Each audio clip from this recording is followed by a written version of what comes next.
preach tonight. We had a great service and was exhorted and preached to, and so I want to do my little part in between last night and tonight, if the Lord will help us.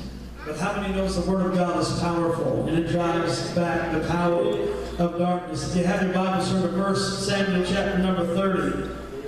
1 Samuel, chapter number 30. David is a man on the run from Saul. He's got a little bit of people with him. He's got a little army with him. And I want to start 1 Samuel 30 and preach this morning on the subject, you have to encourage yourself. You have to learn to encourage yourself in the Lord. There's going to be times that it's going to be 2 in the morning, 3 in the morning. There's going to be days that you need an encouraging word from God, and nobody's there to call you, or text you, or strengthen you, and it just seems like you're walking along the road. And you have to learn how to strengthen yourself in God. You have to learn to get a hold of what God has. And I've said this for years. You need to be the best preacher you know. Because there's going to be a lot of times the devil comes by and says, give up. Stop serving God. Stop serving God. What's He done for you?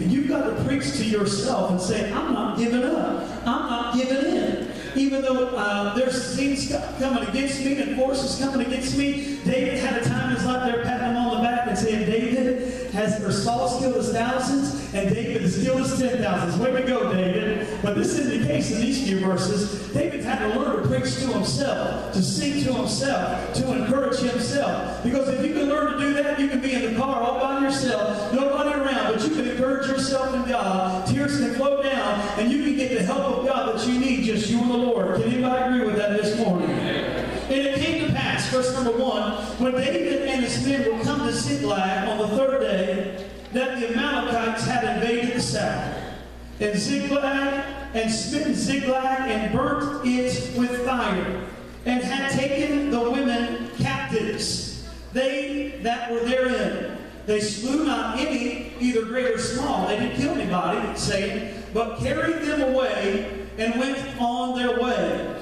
And so David and his men came to the city, and behold, it was burnt with fire.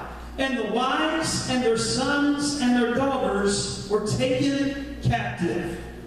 You see, the enemy wants to destroy your family and take your family captive. Take your wife, your children, and hold them captive. And here's what David did. Then David and the people that were with him lifted up their voice and wept until they had no power to weep. They cried so much till the tears were dry, and their tear ducts anymore couldn't even produce tears, because they didn't even have the power. They had wept as they saw what had happened to the town, and even worse, what had happened to their loved ones. Thank God for the presence of God. And David's 2 wives were taken captives, Ahinoam the Jezreelitess, and Abigail the wife of Nabal the Carmelite. And David was greatly distressed, for the people spake of stoning him, because the soul of all the people were grieved. You know, they were saying, David, it's your fault. You got us into this. We're grieved. Every man for his sons and for his daughters. But listen what David did. But David encouraged himself in the Lord his God. I want everybody to read that with me, that last part. But David encouraged himself in the Lord his God. Look at verse number 8. And David inquired of the Lord, saying, shall I pursue after this troop? Shall I overtake them? And he answered him, pursue, for thou shalt surely overtake them. And listen, and without fail, you're going to recover everything. Hallelujah. You're going to recover all. Somebody's going to get their mind back. Somebody's going to get their family back. Hallelujah.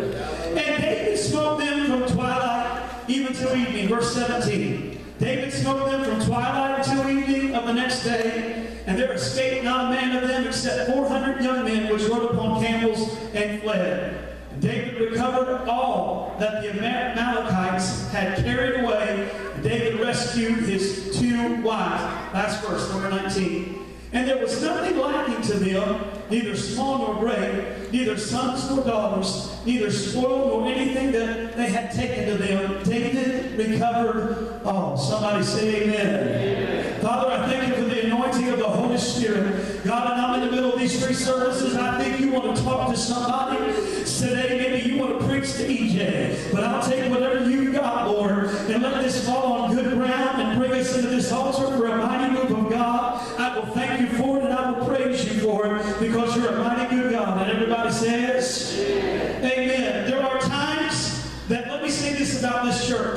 One of the greatest strengths of this church, and I know many of you will attest to this, what I'm saying, is that when you're in a battle, you always have somebody that'll go to battle with you in this church.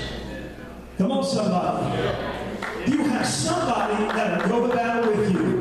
When I'm going through a storm, when I'm going through a valley, when my family's going through the valley, and I've been there, I have texts, I have people that reach out that say, we're praying for you. You know what they're saying? We're battling with you.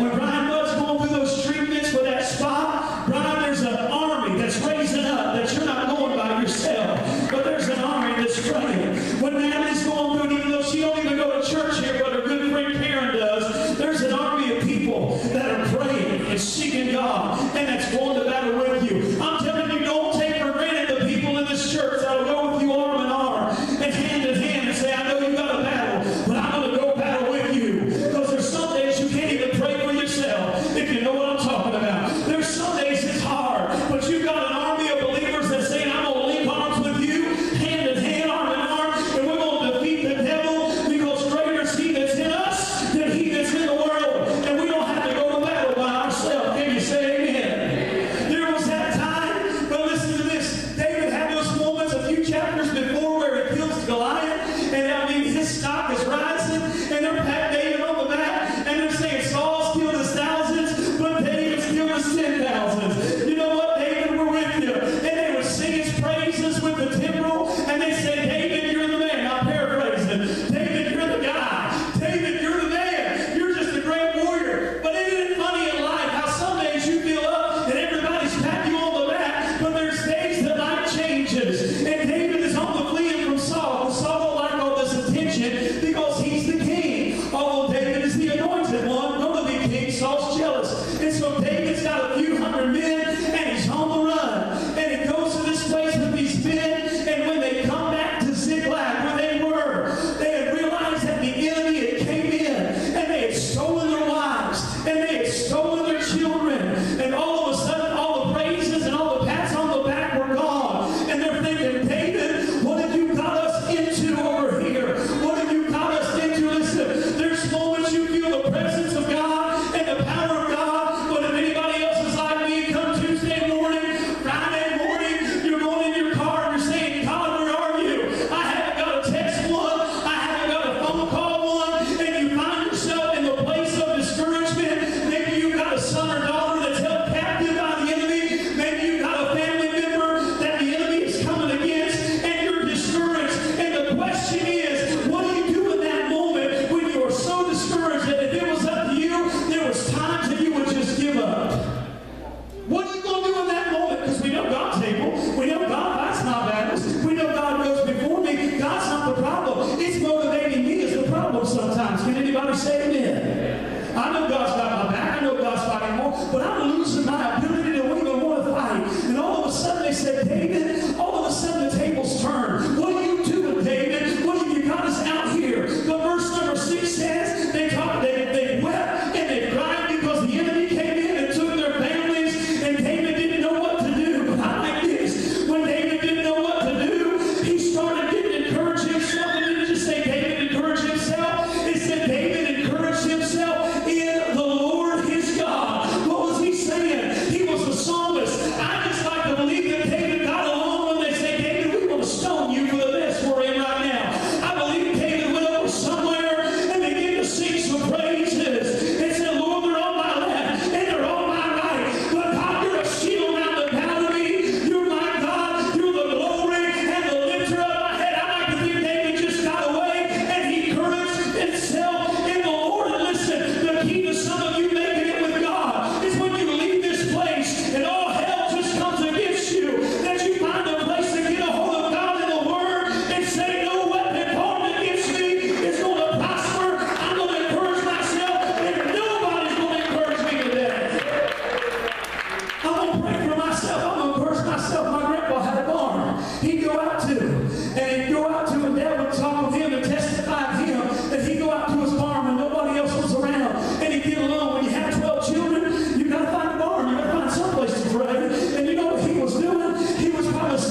shopping, but all of a sudden, you know what happens? David said it's time to talk to the Lord again. And the Bible said he went and he asked God, shall I go after that group that took my family, that took my wife, that took my children? Lord, what am I going to do? And David inquired of the Lord. It's what you do when you're in the valley that will determine if you're still serving God in 1 year. It's what you do in the darkest hour and who you turn to. David didn't go to his friends because they didn't have any friends anymore. They were wanting to stone him. But David went to the Lord and he said, shall I pursue after him? Because David was a warrior. And the Bible said, verse 8, David inquired of the Lord, saying, shall I pursue after this troop and overtake him? And he answered him, pursue, for thou shalt surely overtake him. And I like this. And without fail, David, you're going to recover everything that you lost.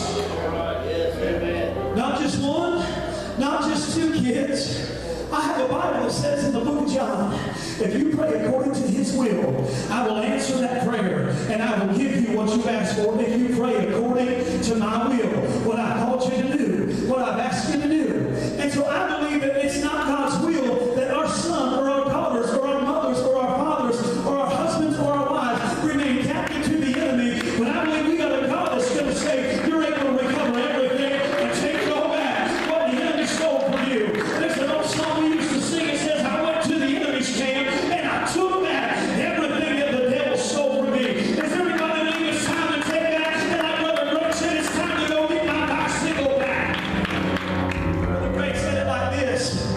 He said, I went and he said, some bully took my bike. He was exhorting us last night and said, some bully took my bike. I was a little boy. And he said, I went home and he said, Dad, that guy down the road took my bicycle. And he said, my dad looked at me and said, well, go take it back. He said, I was this little guy. He said, you want me? He said, yeah. He said, go take the bike back. He said, so I walked down the street to that bully and I knocked on the door. And he said, he opened the door. And he said, give me my bike back. And he said, okay. And he went inside and he got the bike back and he took it back. He said, little did I know at that time that when later I would find out that my dad followed me from a distance. And he said, when I went in and walked on that front porch, he said my dad was standing back there the whole time looking as I was knocking, staring that boy down. And he said, I want my bike back. And you know what he was saying? I got a Father in heaven. Though you feel like the enemy wants to steal your joy, to steal your effectiveness, I got a Father that's standing behind you saying, devil, you're going to get everything back you tried to take. Because that's my child. They will recover it all. Holding nothing back. I'm going after my kids. I'm taking my family back. I'm taking my friends back. I'm going to recover all. Come on, somebody say amen. I feel like there's about 8 or 9 people saying, I'm about losing my desire to fight. But this morning, God said, if you lost your desire, encourage yourself in the Lord your God. Strengthen yourself in the Word of God. And go out and don't stop fighting, because you're going to recover all. Somebody say amen. And David, verse 18, recovered all that the Amalekites had carried away. And David rescued his 2 wives. And there was nothing lacking to them, neither small nor great, neither sons nor daughters, neither spoil nor anything that had taken to them. David recovered all. I want to tell you as a pastor and as a man, this week has been a battle on many fronts in my home for many reasons. I want to stand here and proclaim to the enemy, I'm not letting you have any of my family members and any of my kids. I said I'm going to recover it all, and I'm going to recover it all in the name of Jesus. I'm going to encourage myself in the Lord, because greater is he that's in me than he that is in the world. Well, just be happy with a little bit. I'll give you a little bit. The devil's always trying to compromise, but this book says you're going to have it all.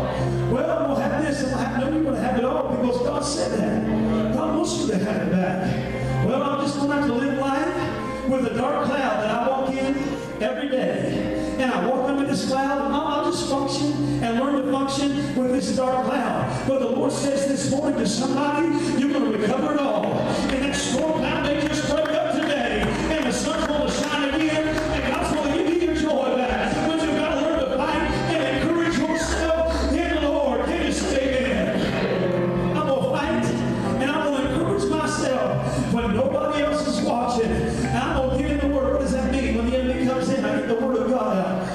invite Him with the Word. What does it mean to encourage myself in the Lord? It means when my song is gone, even when I don't feel it on the inside, I'm going to sing my song anyways because God is good. Can anybody say amen? Well, I'll do it unless I feel it. Well, then you're going to be pretty pitiful. Because if we only did it when we felt it, there'd be some Sunday mornings I'd sit right there on the front row, cross my arms, and sit there and say, somebody bless me if you can. You mean you don't feel it every time you sing? Not every time. Many days I do. Many days I'd rather go in there or sit on the front row, cross my hands and say, somebody bless me if you can bless me. But I've learned that this is not a walk of how I feel. This is a walk of faith. Can anybody do I have any witnesses? It's not a walk on what I feel. And often when I enter in by about Psalm 2 or 3, I'm right where I want to be, in the presence of God.